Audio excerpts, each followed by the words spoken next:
السلام علیکم ورحمۃ اللہ وبرکاتہ۔ الحمد لولیہ والصلاة لنبیہ محمد وآلہ وصحبہ اجمعین، اما بعد۔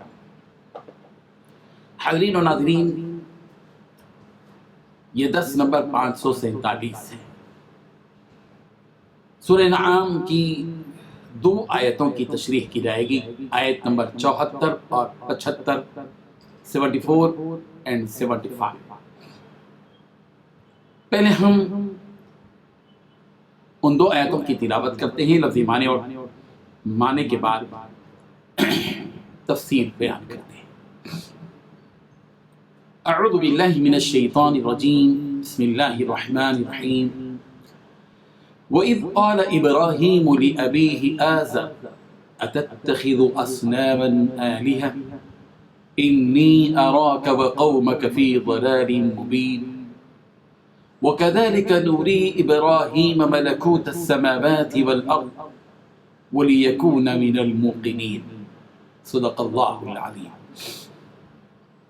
وَإِذْ، اور جب، قال کہا، ابراہیم نے، لِأَبِيهِ اپنے باپ سے، آزر سے، أَتَتَّخِذُ کیا آپ ٹھہراتے ہیں، اصنامًا بتوں کو، آلہہ معبود، انی بے شک میں، اراکا تمہیں دیکھتا ہوں، وقومکا تمہاری قوم کو بھی، فی ضلال مبین کھلی گمراہی میں، وکذالک اور اسی طرح، نوری ہم دکھلاتے ہیں، ابراہیم کو، ملکوت بادشاہی، السماوات آسمانوں کی، والارض اور زمین کی، ولیکون اور تاکہ وہ ہو جائے، من الموقنین یقین کرنے والوں میں سے۔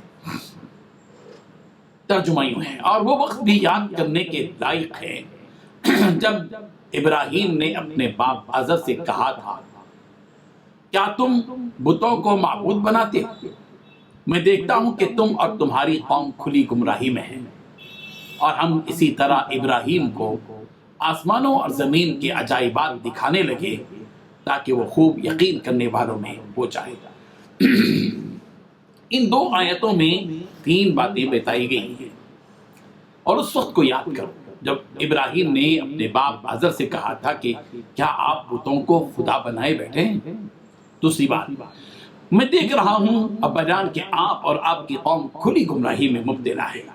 تیسری بات، اور اسی طرح ہم ابراہیم کو آسمانوں اور زمین کی سلطنت کا نظارہ کراتے تھے، اور مقصد یہ تھا کہ وہ مکمل یقین رکھنے والوں میں سے شامل ہو جائے۔ بزرگان محترم، حضرت ابراہیم علیہ السلام وہ جلیل القدر پیغمبر ہیں جن کو خلیل اللہ کا لقب ملا، اللہ کے دوست۔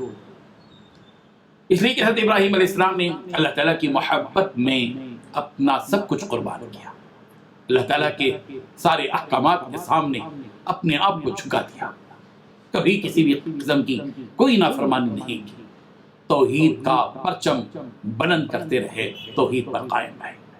حضرت ابراہیم علیہ السلام وہ نبی اور رسول ہے جن کے بعد آنے والے تمام ہی انبیاء علیہم الصلوۃ والتسلیم ان کی اولاد میں سے ہیں۔ گویا حضرت ابراہیم کے بعد جتنے انبیاء نبی کریم حضرت محمد رسول اللہ صلی اللہ علیہ وسلم تک آئے، وہ سب کے سب حضرت ابراہیم کی نسل میں سے تھے۔ جب حضرت ابراہیم علیہ السلام کی قوم عراق کے ایک شہر بابل کے آس پاس رہتی تھی، اس وقت وہاں کا بادشاہ نمرود تھا جو اپنے آپ کو خدا تصور کرتا تھا۔ اس کا دعویٰ یہ تھا کہ وہ خدا ہے، اور اس کی ساری قوم بت پرستی میں مشغول تھی۔ حضرت ابراہیم علیہ السلام جس گھرانے میں پیدا ہوئے وہ گھرانہ بھی بت پرست تھا، بلکہ حضرت ابراہیم علیہ السلام کے والد بت ساز بھی تھے، بت بنانے والے، بت فروش بھی تھے، بت بیچنے والے، بت پرست بھی تھے، انہی بتوں کی پوجا کرنے والے بھی تھے۔ ان کا کام بت بنانا، بت بیچنا اور بتوں کی عبادت کرنا، یہی ان کا مشغلہ تھا۔ حضرت ابراہیم علیہ السلام کے والد کا نام آزر تھا۔ حضرت ابراہیم علیہ السلام اسی گھرانے میں پیدا ہوئے۔ اللہ تعالیٰ کی شان دیکھیے کہ ایک بت پرست، بت ساز اور بت فروش گھرانے میں پیدا ہونے والے ابراہیم، اور اللہ کی شان یہ کہ وہ خالص توحید پرست تھے۔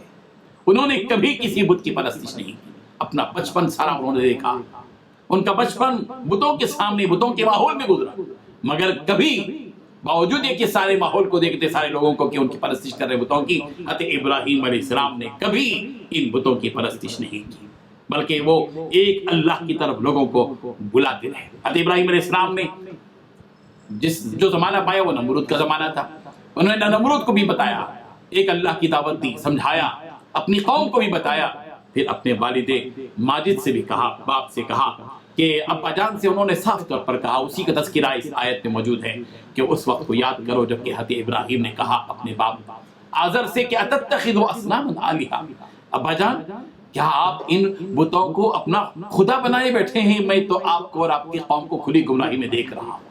حضرت ابراہیم علیہ السلام نے صاف طور پر اپنے ابا جان سے بات بتائی۔ سورہ مریم کی آیت نمبر 42 میں بھی یہ بات موجود ہے کہ کس طرح حضرت ابراہیم علیہ السلام نے اپنے باپ کو شرک سے روکا۔ اذ قال لأبیہ یا ابتی لم تعبد ما لا يسمع ولا يبصر، اے ابا جان آپ کیوں ایسی چیز کی عبادت کرتے ہیں جو نہ سنتی ہے وہ چیز، نہ دیکھتی ہے، نہ ہی اس کے اندر کسی کو نفع پہنچانے کی کوئی قوت و طاقت ہے۔ حضرت ابراہیم علیہ السلام نے جب کعبۃ اللہ کی تعمیر کی اس وقت میں اپنے پروردگار اس وقت میں کہا وَإِذْ قَالَ إِبْرَاهِيمُ، اس وقت کو یاد کرو جب حضرت ابراہیم علیہ السلام نے کہا رب اجعل هذا البلد آمنا، اے میرے پروردگار اس شہر کو، اے مکے کی سرزمین کو آپ امن کا گہوارہ بنا دیجیے، وَجْنُبْنِي وَبَنِيَّ أَن نَعْبُدَ الْأَصْنَامَ، مجھے اور میری نسلوں کو بتوں کی عبادت کرنے سے بچا لیجیے۔ حضرت ابراہیم علیہ السلام کو بہت زیادہ فکر تھی اپنی اور اپنی قوم کی، اپنی نسلوں کی، کہ کہیں اس نسل میں کوئی مشرک نہ پیدا ہو جائے۔ شرک سے بچانے کے لیے اللہ تعالیٰ سے دعا کرتے تھے، اور حضرت ابراہیم علیہ السلام نے خود یہ بات ڈنکے کی چوٹ کہہ دی تھی کہ وَتَاللَّهِ لَأَكِيدَنَّ أَصْنَامَكُمْ بَعْدَ أَن تُوَلُّوا مُدْبِرِينَ، کہ اللہ کی قسم میں تمہارے ان معبودوں کے ساتھ جب تم علیحدہ پیٹ پھیر کر چلے جاؤ گے ایک چال چلوں گا۔ حضرت ابراہیم علیہ السلام کے اس واقعے سے سبق ملتا ہے کہ اگر باپ بھی مشرک ہو تو بیٹے کو حق ہے کہ وہ اپنے باپ کو شرک سے روکے اور شرک سے بیداری کا کھل کر اظہار کرے۔ ہاں، ادب، نرمی، مصلحت، حکمت، بہر صورت دعوت دین کے لیے لازمی اور ضروری ہے۔ حضرت ابراہیم علیہ السلام کے بارے میں ایک حقیقت ایک اور بیان کی گئی، وَكَذَلِكَ نُرِي إِبْرَاهِيمَ مَلَكُوتَ السَّمَاوَاتِ وَالْأَرْضِ وَلِيَكُونَ مِنَ الْمُوقِنِينَ۔ یہاں یہ بات بتائی گئی کہ اللہ تعالیٰ نے حضرت ابراہیم علیہ السلام کو آسمان و زمین کے نظارے کرائے۔ اس سلسلے میں بنیادی بات یہ ہے کہ زمین و آسمان، چاند و سورج، ستارے اور سیارے، پہاڑ و سمندر، جمادات، نباتات، حیوانات، حشرات الارض، اور یہ آگ، ہوا، پانی، مٹی، بادل، گرج، اور یہ قوس و قزح، یہ ساری چیزیں دنیا کے سارے انسان دیکھتے ہیں، مگر دیکھنے میں فرق ہوتا ہے۔ ہر ایک کی نگاہ وہاں نہیں پہنچتی جہاں پہنچنی چاہیے۔ اللہ تعالیٰ نے حضرت ابراہیم علیہ السلام کو وہ بصارت، وہ بصیرت، وہ فراست عطا کی تھی کہ جب وہ زمین اور آسمان کو دیکھتے تھے اس کی گہرائی میں، اس کی تہ میں پہنچتے تھے، اور پہنچ کر یہ نتیجہ اخذ کرتے تھے کہ نہ زمین خدا ہے، نہ آسمان خدا ہے، نہ چاند خدا ہے، نہ سورج خدا ہے، نہ پہاڑ خدا ہے، نہ سمندر خدا ہے، نہ شجر و حجر خدا ہے، نہ یہ دنیا کی وہ ساری چیزیں جن کی لوگ عبادت کرتے ہیں، ان میں سے کوئی چیز خدا نہیں، معبود نہیں، بلکہ معبود برحق تو وہ ہے جس نے زمین کو پیدا کیا، آسمان کو پیدا کیا، چاند و سورج کو پیدا کیا، ستاروں اور سیاروں کو پیدا کیا، جمادات و نباتات کو پیدا کیا، حیوانات کو پیدا کیا، حشرات الارض کو پیدا کیا، آگ، ہوا، پانی اور مٹی کو پیدا کیا، اور یہ قوس و قزح، بادل، گرج، بارش سب کو پیدا کیا۔ وہی وہ خالق ہے جو اکیلا ہے، تنہا ہے۔ اللہ تعالیٰ ہمیں اس توحید کو سمجھنے کی توفیق عطا فرمائے، اسی توحید پر جینے کی اور اسی توحید پر مرنے کی اور اسی توحید کے ساتھ قیامت کے دن اٹھائے جانے کی اللہ ہم سب کو توفیق اور ہمت عطا فرمائے۔ وآخر دعوانا ان الحمد للہ رب العالمین۔ لا إله إلا الله